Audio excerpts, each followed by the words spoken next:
Selamat sore Mbak. Ya, bagaimana kabar Bapak hari ini? Alhamdulillah baik, Ya, sehat kita Mbak. sapa dulu sobat-sobat kita yang ada di rumah ya Pak ya. Ya. Sampai kita bertemu kembali di channel Rumpi nih Pak. Rumah Iya. Pintar Ya. KPI Jabar. Ya.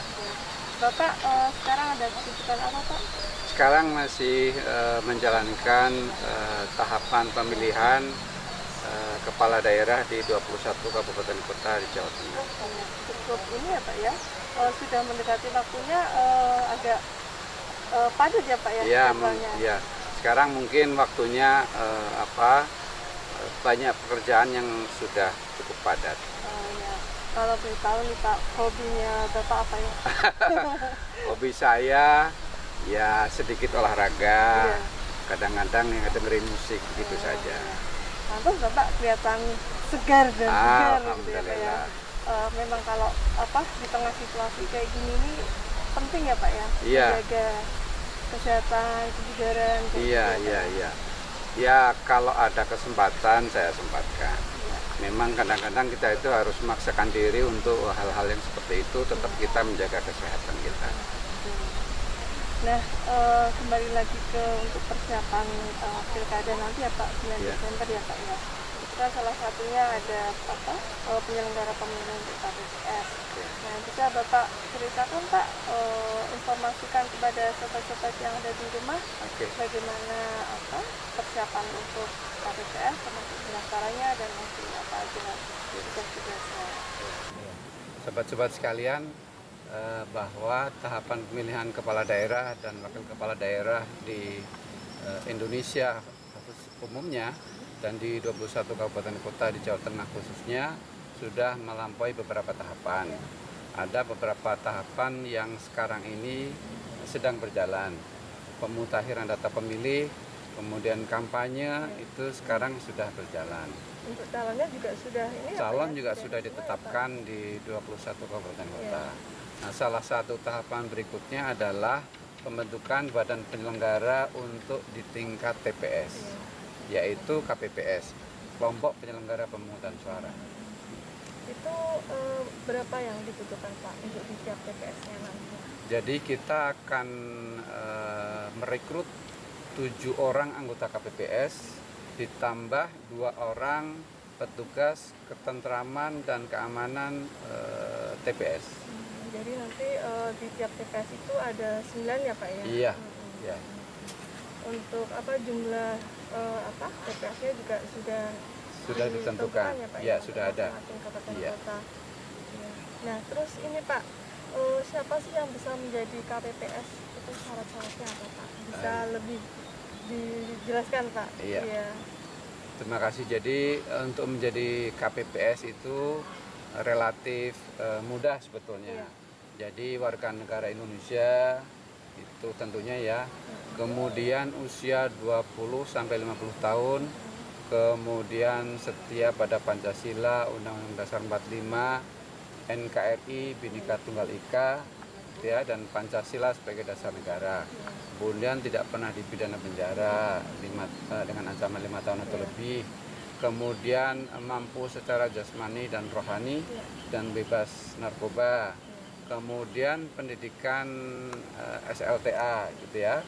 Kemudian belum 2 periode menjadi penyelenggara KPPS. Jadi kalau sudah 2 periode sebelumnya tidak bisa ya Pak ya? Iya, jadi kami memang membatasi agar seseorang itu hanya 2 periode saja menjadi KPPS.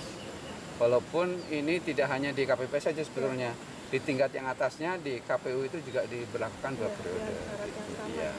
Nah, yang terakhir adalah mereka itu yang tidak menjadi komorbid dari COVID-19. Kita akan tahu sekarang ini masa pandemi komorbid COVID-19. Iya. Jadi itu memang penting sekali ya Pak ya. Iya. Apabila nanti dia memiliki riwayat seperti itu, riwayat penyerta itu berarti tidak bisa menjadi KPPS. Iya, tidak bisa menjadi KPPS gitu. Filosofinya kan begini. Kita ingin menyelenggarakan pemilihan kepala daerah ini dengan tetap memperhatikan protokol COVID-19. Nah, salah satu hal yang kita lakukan adalah tidak hanya nanti kegiatan di TPS, tapi ketika kami merekrut penyelenggara itu juga sudah kami perhatikan hal itu. Jadi usia tadi 20 sampai 50 itu menjadi bagian dari kita berikhtiar untuk menjaga kesehatan dari COVID-19 di masa pemilihan kepala daerah itu. Termasuk tadi syarat tidak mempunyai komorbid, penyakit penyerta di pandemi COVID-19. Jadi memang kita harus mengutamakan keamanan, keselamatan penyelenggara dan juga pemilih ya Pak ya? Iya, betul. TPS nantinya. Ya, nah, lumayan banyak sekali ya Pak ya persyaratannya ya Pak ya? Tapi begini juga, sebetulnya itu kan syarat yang cukup mudah. Jadi misalnya syarat minimal pendidikan SLTA. Kalau memang tidak ada ya bisa syarat di bawahnya. Jadi artinya asal dia kalau di daerah itu misalnya ada orang yang hanya bisa calistung, ya bisa gitu ya. Artinya tidak harus SLTA. Jadi diperbolehkan ya Pak? Diperbolehkan. Iya. Nah, tadi kan sobat sudah tahu nih apa aja syarat-syaratnya. Nah, kapan nih Pak sobat yang berminat berpartisipasi atau menjadi KPPS ini, waktu pendaftarannya kira-kira sampai kapan gitu, dan bagaimana juga nanti caranya mendaftar Pak? Oke. Jadi pendaftarannya tanggal 7 sampai 13 Oktober tahun 2020 gitu ya, sobat-sobat semua. Silahkan nanti ditanyakan di PPS desa atau kelurahan setempat. Ada formulirnya, tinggal diisi saja dan bisa menanyakan informasi yang diperlukan untuk pendaftaran KPPS, Mbak. Ya. Nah, biar lebih mantep lagi nih Pak, supaya mereka mau mendaftar ya Pak ya. Ada nggak sih Pak perbedaan nanti tugasnya KPPS di pemilihan tahun ini dibandingkan dengan pemilihan tahun sebelumnya Pak? Perbedaannya apa Pak? Ya. Jadi di setiap penyelenggaraan pemilu dan pemilihan kepala daerah itu ada yang disebut KPPS yang bertugas di TPS. Nah, pemilu 2019 kemarin itu juga ada KPPS-nya di tiap TPS. Nah, perbedaannya dengan KPPS yang sekarang akan bertugas di pemilihan kepala daerah adalah tentunya penugasannya yang berbeda. Kalau dulu itu memilih 5 lembaga negara, ya, ada presiden, DPR, DPD, DPRD provinsi, DPRD kabupaten kota. Nah, sekarang ini hanya memilih 1 lembaga saja, yaitu kepala daerah dan wakil kepala daerah. Jadi dengan demikian tugas KPPS itu cukup ringan, relatif ringan kalau boleh saya sebut ya, dibandingkan pemilu 2019 kemarin. Tidak hanya administrasinya, tapi juga cara kerjanya itu juga lebih ringan daripada pemilu kemarin 2019. Tapi karena pelaksanaannya nanti di tengah pandemi COVID-19 ya Pak ya, tentunya kan harus ada yang betul-betul diperhatikan oleh KPPS nanti di TPS itu Pak. Ya, jadi kita berada pada situasi pandemi COVID-19. Maka KPU, dalam hal ini KPU Republik Indonesia juga sudah berpikir tentang itu. Bagaimana kita menyelenggarakan pemilihan kepala daerah di tengah pandemi COVID-19. Dari sisi perekrutan tenaga badan penyelenggara tadi sudah saya jelaskan. Nah, termasuk nanti ketika di TPS itu banyak bagian dari kegiatan yang di TPS itu yang kita akomodasi situasi yang berkaitan dengan pandemi COVID-19. Jadi misalnya pemilih yang masuk itu harus diatur jumlahnya, jaraknya agar tidak ada kerumunan. Kemudian pemilih yang masuk kita tes suhunya, gitu ya. Bila suhunya lebih dari 37,3, maka akan diarahkan ke tempat lain yang lebih aman. Kemudian sampai kepada bagaimana kita melindungi pemilih dari persebaran COVID-19. Mereka diberi sarung tangan, ya. Kemudian sekali pakai untuk mencoblos di bilik. Dan yang terakhir diantaranya adalah kalau biasanya pemilu itu kita tintanya itu kita mencelupkan jari, gitu ya, kita masih ingat. Nah untuk pilkada besok ini tintanya tidak dicelupkan jari kita, tapi ditetes. Itu menjadi bagian dari bagaimana kita berikhtiar untuk menghindari COVID-19. Jadi menjaga jarak dalam bentuk itu ya Pak? Iya, iya. Tidak hanya kerumunannya, tapi juga barangkali ada penularan dari dari situ, dari peralatan itu juga kita lakukan. Ya, baik Pak, menarik sekali ya Pak ya. Kita bisa tahu gambarannya apa sih yang akan dilakukan oleh KPPS nantinya, gitu kan. Pak, ini kan kita juga udah share nih Pak di medsos kita. Kalau Sobat Jateng bisa mengirimkan pertanyaan untuk tema kita kali ini itu kan pembentukan KPPS ya Pak ya. Ini ada pertanyaan yang menarik Pak. Ini Pak.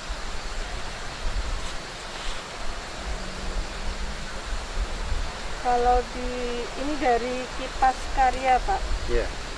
Kalau di suatu wilayah TPS tidak ada warga yang mau jadi KPPS karena berbagai alasan, itu solusinya apa Pak?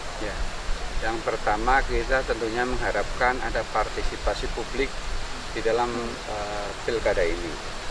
Di antaranya adalah menjadi penyelenggara, ya, termasuk penyelenggara yang di TPS. Yang kedua adalah kalau memang itu tidak ada warga yang bersedia menjadi KPPS khususnya, ya kita mencari di TPS sekitarnya, ya. Jadi kan satu desa atau kelurahan itu terdiri dari beberapa TPS. Nah, TPS itu, petugas KPPS itu diambilkan dari warga sekitar TPS, gitu. Nah, apabila warga sekitar TPS itu tidak ada atau tidak bersedia, ya kita carikan petugas di sekitar TPS yang ada. Oke, terima kasih Pak. Itu dari pertanyaan dari Kipas Karya. Kemudian ini ada juga pertanyaan kalau apa aja syaratnya tadi udah dijawab ya Pak ya sama Pak Taufik.